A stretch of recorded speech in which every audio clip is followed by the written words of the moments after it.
This is Master 72, and I'm here to tell you that we must help net neutrality. They have overturned the law on it, and we have to stop them.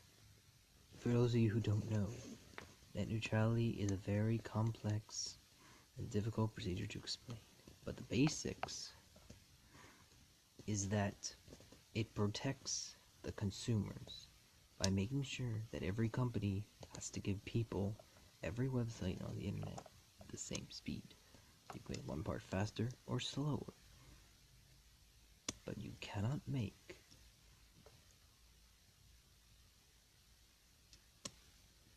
any website different.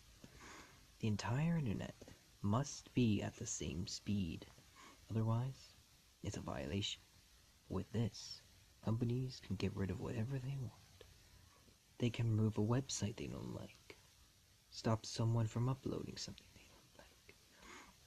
Heck, they can even just make you pay for everything. You can pay for the internet, then you gotta pay for YouTube, you gotta pay for games, you gotta pay for everything. And think about that. A game, a video, a chat, it all has to be paid for separately. They choose. The government can't do anything. So what will this mean? Well, the likelihood is that they'll slowly make changes, inching towards having to pay for everything. Just like cable TV. You pay for different things. It costs a massive amount of money to pay for everything. But what if you want everything? You gotta pay a lot more money. Oh, and a few arguments I'm going to defute right now. One, it's entirely controlled by the government. It's not. It's similar to the early United States, where a bunch of people did their own things, but they were generally controlled by a central government. This turned out to be fairly effective at early things, but it ended up being much less effective when they needed to go to war, so they changed to a stricter government. But this is like getting rid of the government altogether. It's like every single state can do whatever they want. They don't have to collect taxes, they don't have to uphold any laws, they don't have to do anything, they can do whatever they want. That's the issue. Second, people have choices. They don't.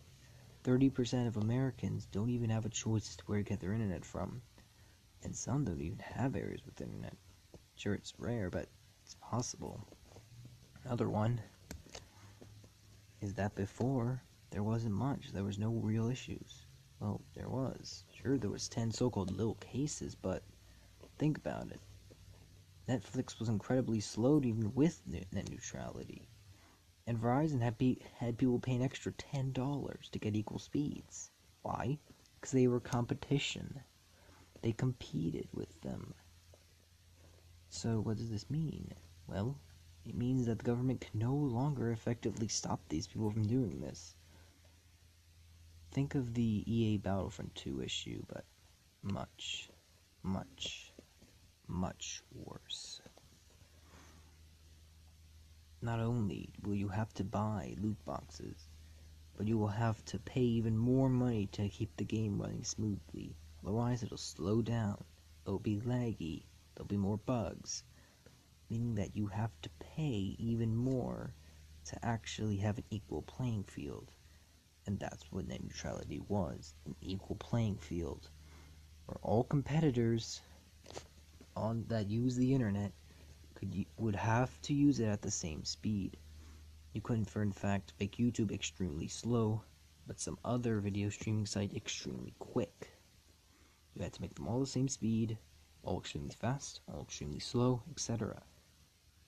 But again, without net neutrality, how are you going to stop this? How are you going to tell these companies, hey, you can't do that? Fine? No, they're massive companies. Tell them that it's illegal, but it's not anymore. What about people who don't know about net neutrality? What happens when they suddenly realize, hey, I can't get on this site, I gotta pay more money. Why? Oh wait, net neutrality's gone. So that's what it was. Why did I support this? Why? I debated against making this before it happened, but now that it has, it's time for me to say it. We may have lost the battle, but I don't think we'll lose the war. People have shown time and time again that if a massive amount of them agree, they can do anything. American Revolution. We fought back. The people decided. This isn't like people protesting against Trump's administration, Trump being elected. 76% of people agreed. Both parties agreed on this. This is as if 70% of people, actual people, voted for, let's say, Hillary Clinton. But instead, the Electoral College somehow managed to make it so that Trump won. But this doesn't happen because it's based upon the people. But 5 regular people, bureaucrats, those people who controlled the FCC, made the decision, not the people, them. And now they should be prepared for some serious backlash. They should be prepared for protests. Considering this happened before it even happened, they better be ready. I say, we take the fight to them. We protest. We do what we must to survive. Because I don't know about you, but I grew up with the internet, and I don't want it turned into cable TV. This is my thoughts, and I hope that we can still save net neutrality. If we can't, the cable internet has begun.